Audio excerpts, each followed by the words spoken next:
அக்ஷயா இளம் பேச்சாளர், அவங்க திரட்டிய தகவல்களை எல்லாம் சொல்லியிருக்கிறாங்க. நீ நொங்கு வண்டி ஓட்டுறதை விட பிரக்யானந்தா மாதிரி செஸ்ல போய் பண்ணைனா, சமீபத்தில் ஒரு சின்ன வீடியோ பார்த்தேன். ஏர்போர்ட்ல ஏகப்பட்ட போலீஸ் பாதுகாப்போட ஒருத்தர் வர்றார். ஏகப்பட்ட போலீஸ் சுத்தி நிக்குது. அது யூடியூப்ல வந்திருந்தது. யாரா வரா? நடிகரா, அரசியல் தலைவரா, இல்ல வேறு யாரும் வெளிநாட்டு விஐபியான்னு பார்த்தா கூட்டத்துல சின்னதா சில்லாரியா ஒரு பையன் வரான், பிரக்யானந்தா. பார்க்க எவ்வளவு பெருமையா இருந்தது தெரியுமா?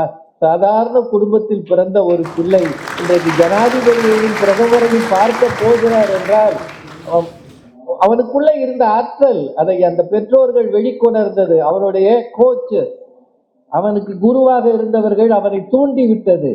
இன்றைக்கு உலக அரங்கில பெரிய உயரத்துக்கு போயிருக்கிறான். அதானி நிறுவனம் அவனை தத்தெடுத்து இருக்கிறது. அதானி அவர்களை போய் நேர பார்த்திருக்கான். பார்க்க முடியுமா என்ன? ஒரு சின்ன பையன் அந்த விளையாட்டு விளையாடணும்னு ஆசைப்படணுமா? இந்த வயசுல நொங்கு வண்டி ஓட்டணும், காருக்கு பின்னாடி ஓடணும், இதெல்லாம் யாரையா பண்றது அப்படின்னு கேலி கிண்டல்பா பண்ணி ஒரு பார்வையற்ற குழந்தை இந்தியாவின் முதல் பார்வையற்ற ஜனாதிபதியாக வரணும் அப்படின்னு ஆசைப்பட்டதை அவங்க சொன்னாங்க. என்னங்க அவங்க சொன்னது ஏதாவது புரிஞ்சுதுங்களா? உங்களுக்கு தான் கேட்கிறேன். நீங்க எல்லாரும் குளிருக்கு கையை கட்டி உட்காந்துருக்கீங்க. எனக்கு அப்படித்தான் இருக்கணும்னு ஆசையா இருக்கு. ஆனா கொஞ்சம் நீங்க உற்சாகம் கொடுத்தாதான் சின்ன பிள்ளைகள்லாம் பேச முடியும் இல்லையா? பேச வர்றவங்களுக்கு உங்க அன்பும் ஆதரவும் தேவை. இந்த வேகத்துல இப்போ இதுக்கு பதில் சொல்றதுக்கு வர்றாங்க தெய்வானை மணிகண்டன். வாங்கம்மா. மதிப்பிற்கும் மரியாதைக்கும் உரிய நடுவர் அவர்களே, பேச்சாளர் பெருமக்களே, சீரோடும் சிறப்போடும் இந்த புத்தக கண்காட்சியை நடத்தி கொண்டிருக்கக்கூடிய பெரியவர்களே, புத்தகத்தை விட உற்ற நண்பன் இருக்க முடியாது என்று கொட்டும் மழையிலும் கூட நண்பனை தேடி வந்திருக்கக்கூடிய வாசக பெருமக்களே,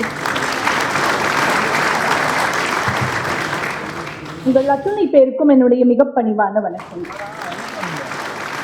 நடுவர் அவர்களே, அக்ஷயா ரொம்ப சீரியஸா பேசியிருக்காங்க. ஆமாம்மா, நிலைமையே இப்ப சீரியஸா தான் இருக்கு. ஆல்ரெடி வீட்டுக்கு போவோமா முடியாதான்னு படப்படன்னு இருக்கும். இதுல ரொம்ப படப்படன்னு ஆக்கியிருக்காங்க. ஏற்கனவே குளிருது வேற. போற வழியிலே எங்கேயாவது படுத்து போமான்னு வேற பயமா இருக்கு. அப்படியெல்லாம் செய்யக்கூடாது, வீடுகளுக்கு போய் சேர்ந்துடணும். படப்பட படப்பட படப்படன்னு பேசியிருக்காங்க. ஒரு டீ வேணா சாப்பிடுங்க. இல்ல நடுவர்களே, அவங்களுக்கு கொடுக்கணும் டீ. அவங்கதான் படப்படன்னு பேசி எல்லாரையும் படப்படன்னு ஆக்கியிருக்காங்க. என்ன காரணம்? தலைப்பு அந்த மாதிரி. அவங்க தலைப்பு கனவு எப்பயுமே ஒரு படப்படப்படனே மனச வச்சிருக்கும். பதட்டத்துல விட்டுரும். அச்சீவ் பண்ணிடுவோமா, அடைஞ்சிருவோமா, எல்லாத்தையும் சொல்லிட்டோமே, நானும் செஸ் விளையாடுறேன் பிரக்ஞானந்தவாவோமேன்ட்டு இதை நடந்துருமா, நடத்தி காட்டிடுவோமா அப்படின்ற மாதிரி ஒரு படப்படப்பிலேயே கனவு வச்சிருக்கும். ஆனா நினைவுகள் அப்படி கிடையாது.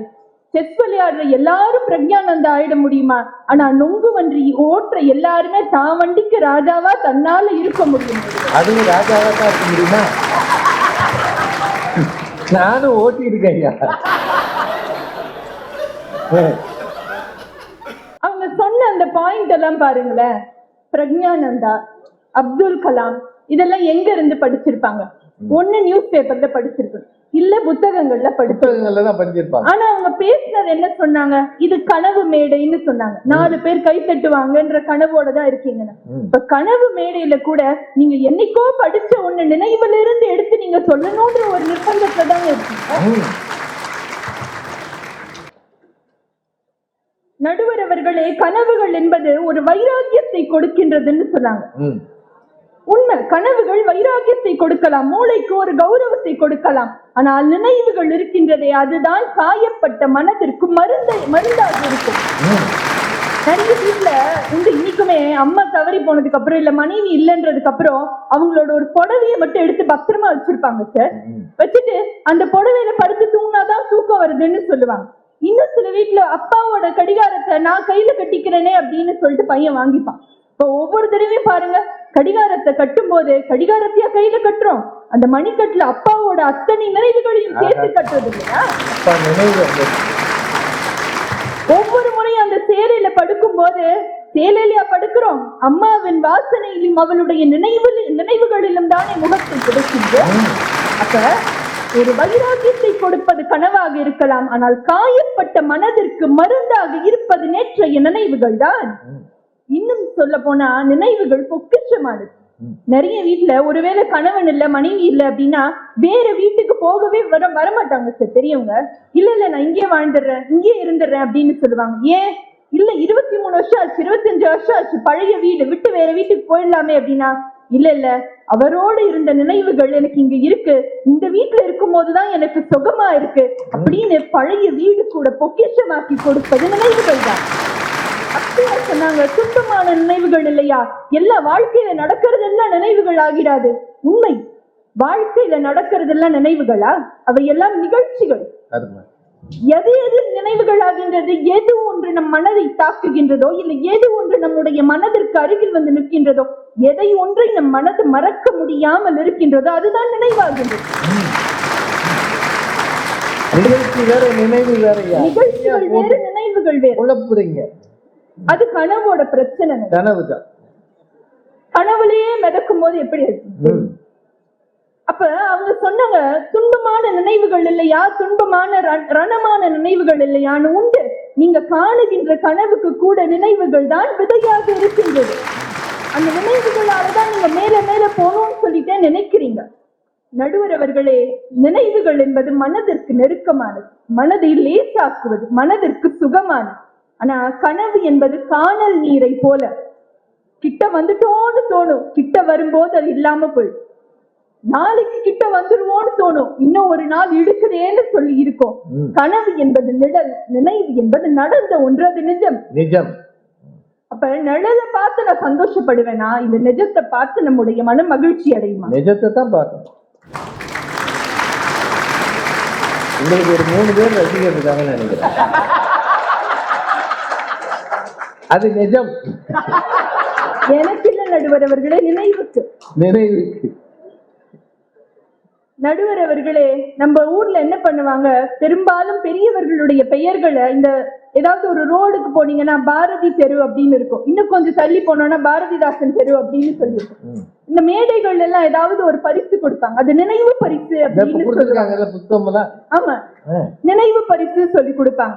நினைவு இல்லம், நினைவு மண்டபம் அந்த மாதிரி எல்லாம் கட்டுவாங்க. எங்கேயாவது கனவு பரிசு, கனவு மண்டபம், கனவு ரோடு அப்படின்னு ஏதாவது இருக்கா? எனக்கு தெரியும். இல்லம்மா, எதிரில சொல்லுவாங்க. ஏன்னா ஒருத்தரை பற்றி நாம் நினைப்பதே அவருக்கு செய்கின்ற நன்றியாக இருக்கின்றது. அவருடைய நினைவுகள் தான் அவருக்கு கௌரவமாகின்றது. ஒண்ணு நடுவர்களே, இப்ப நாமளே திடீர்னு மயக்கம் போட்டு நான் விழுந்துட்டேன்னு வச்சுக்கோங்க. ஐயா வேணாமா, நல்லதா பேசுமா, உங்க கனவு மோசமான கனவு. சும்மா ஒரு கனவு, ஒரு கற்பனையில வச்சுக்கோங்களேன். எந்திரிச்சோன்னு வச்சுக்கோங்களேன், ஃபர்ஸ்ட் நான் என்ன சொல்லணும், நான் இன்னாரு, என் வீடு இங்க இருக்கு, இங்க என்ன கூட்டிட்டு போய் விடுங்க, நான் நினைவோட பேசினாதான் எனக்கு வந்து மரியாதை. அதை விட்டுட்டு 10 வருஷம் கழிச்சு நான் CEO ஆக போறேன், 5 வருஷம் கழிச்சு நான் டாக்டர் ஆக போறேன், நான் கூட்டிட்டு போய் அக்கீழ்பாக்கம் சொல்லுவாங்க. இது நல்லா இருக்கு, இது நல்லா இருக்கு, இது ஏதோ பிளான் பண்ணி பேசுற மாதிரி. மனிதனை மனிதனாக்குவது நினைவுகள். நடுவர்கள், அதனாலதான் 2 வயசான நண்பர்கள் சேர்ந்தாங்க. இல்ல நம்மளோட நண்பர்களே எடுத்துக்கிட்டோம்னா விடிய விடிய பேசினாலும் பேசுறதுக்கு கதைகள், ஏன்னா எல்லாமே நினைவுகள். இப்ப நிறைய ஸ்கூல் காலேஜ்ல எல்லாம் ரீயூனியன் வருது, பழைய நண்பர்கள் எல்லாம் சேர்ந்துக்கிறோம். எவ்வளவு சிட்டிப்பா இருக்கு, எவ்வளவு மகிழ்ச்சியா இருக்கு, அந்த அரங்கமே நிரம்பி வழிகின்றது, இப்படி சந்தோஷமா இருக்கு. இதே இது ஒரு 10 வருஷம் இல்ல 15 வருஷம் முன்னாடி அந்த கேம்பஸ்ல ஒரு பிளேஸ்மெண்ட் நடந்துருக்குன்னு வச்சுக்கோங்களேன், அந்த சூழல் எப்படி இருந்தது? ஒரே படபடன்னு இருந்திருக்காது. ஏன்னா பிளேஸ்மெண்ட்ல வேலைக்கு உட்காரும் போது எல்லோரும் கனவோடு இருப்பாங்க, திரும்பி ரீயூனியன்ல வந்து அதே பெஞ்ச்ல உட்காரும் போது எல்லோரும் பழைய நினைவுகளோடு இருப்பாரு. அதுல ஆச்சரியம் என்னன்னா, நினைவுகளோட ஆச்சரியம் என்னன்னா, பொதுவாவே வந்து நாம ஒரு விஷயத்தை பத்தி பேசும்போது நாம இங்கதான் இருப்போம், ஆனா நம்மளோட மனசு அங்க இருக்கும், நம்மளுடைய வயசு அந்த வயசா இருக்கும், நம்மளுடைய இடம் அந்த இடமா இருக்கும். அதனாலதான் நினைவுகளை மலரும் நினைவுகள்னு சொன்னாங்க. நேற்று நகர்ந்த காரணத்தினாலே அவை மலர்ந்த நினைவுகளாகி விடுவதில்லை. எத்தனை முறை நினைத்தாலும் நம்மை அதே இடத்திற்கு எடுத்து செல்வதாலே அவை மலரும் நினைவுகளாக இருக்கின்றன. இன்னொரு ஆச்சரியம் என்னன்னா, நம்ம ஒரு காலத்துல அண்ணன் தம்பி எல்லாம் அல்ல அக்கா தம்பி யாராவது இந்த முடிய பிச்சுட்டு சண்டை போட்டுருப்போம். அப்ப இருந்தது.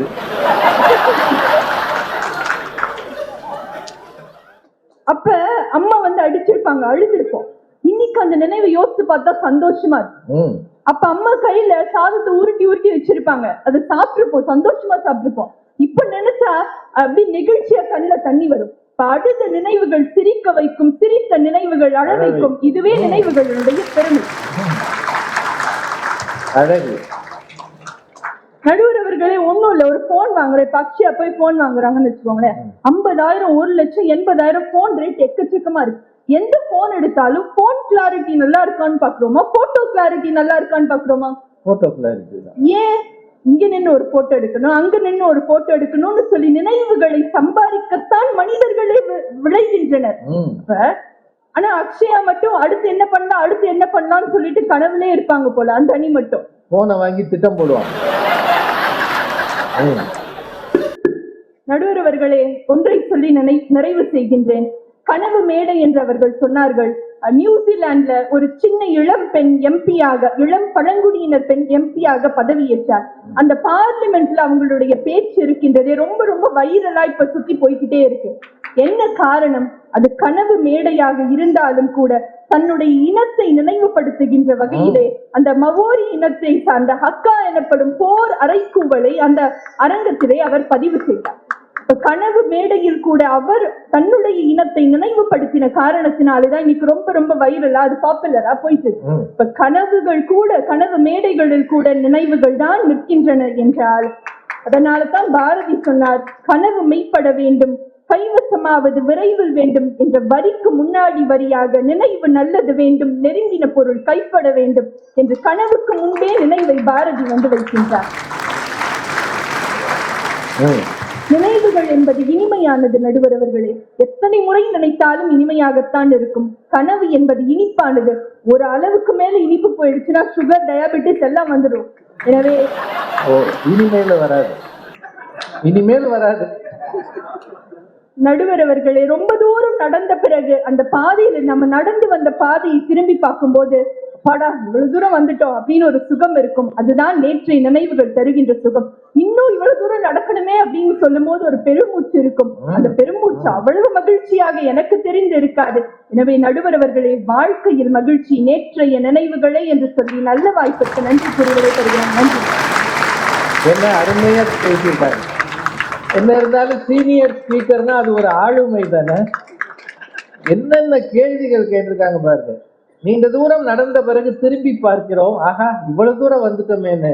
முன்னால் பார்க்கிறோம், இன்னும் இவ்வளவு தூரம் போகணுமான்னு பதட்டம் வருதுல்ல. கடந்த தூரம் எப்போதுமே மகிழ்ச்சி தரும், கடக்க வேண்டிய தூரம் பயமுறுத்தும் அப்படின்னு சொல்லியிருக்கிறாங்க. ஏங்க, கனவு மெய்ப்பட வேண்டும், கைவசமாவது விரைவில் வேண்டும், சனமும் இன்பமும் வேண்டும், தரணியிலே பெருமை வேண்டும். மகாகவி பாரதி சொன்னார். ஆனா அதுக்கு முன்னாடியே நினைவு நல்லது வேண்டும்னு சொல்லி இருக்கிறார். கண்ணதாசன் சொல்வார்ல, நினைவலைகள் தொடர்ந்து வந்தால் நேரமெல்லாம் கனவலைகள், கனவலைகள் வளர்வதற்கு காமனவன் மலர்கணைகள். அது ஒரு அந்தாதி பாட்டு. அது அந்தாதி பாட்டெல்லாம் அந்த காலத்துல எழுதினாங்க. இப்ப அந்தமும் ஆதியுமா எழுதுறாங்க, பாதிதான் விளங்குது. கண்ணதாசன் வரிகள்ல நினைவலைகள் தொடர்ந்து வந்தால் தாயா கனவலையே இருக்கும். எனக்கு நினைவுகளே இல்லைன்னா கனவு ஏதுன்னு கேட்கிறாங்க. ரொம்ப கடுபடியா பேசியிருக்கிறாங்க. ஒரு ரீயூனியனுக்கு போற பையன், ரெண்டு ஃப்ரெண்ட்ஸ் எப்படி பேசுவாங்க, அவங்க ரெண்டு பேரும் கேம்பஸ் இன்டர்வியூல இருந்தப்ப பேசிக்க கூட மாட்டாங்க. இப்ப டென்ஷனா இருப்பான், அவனுக்கு கிடைச்சி எனக்கு கிடைக்கலைன்னா எப்படி எனக்கு கிடைக்கணும். நல்ல ஃப்ரெண்ட்ஸ் கூட அந்த கேம்பஸ் இன்டர்வியூல அப்படி ஒரு மாதிரி கம்முன்னு இருப்பாங்க. அதே இது பின்னாடி வந்த பிறகு கிடைக்காதவன் சொல்லுவான், நல்ல வேலைடா நான் கிடைக்கல. கிடைச்சிருந்தா நானும் உன்ன மாதிரி ஆயிருந்திருப்பேன். ஒரு வேலை இல்லாம சுயமா தொழில் தொடங்கின இன்னைக்கு 200 பேரை வச்சு காப்பாத்திக்கிட்டு இருக்கேன் அப்படின்னு சொல்லுவார். வாய்ப்பு இருக்கு இல்லையா ரீயூனியன்ல? இதையெல்லாம் சேர்த்து வைத்து ரொம்ப கம்பீரமாக இந்த அணியை கொண்டாந்து இவர் வண்டி ஓட்டிக்கிட்டே இருந்தாரு.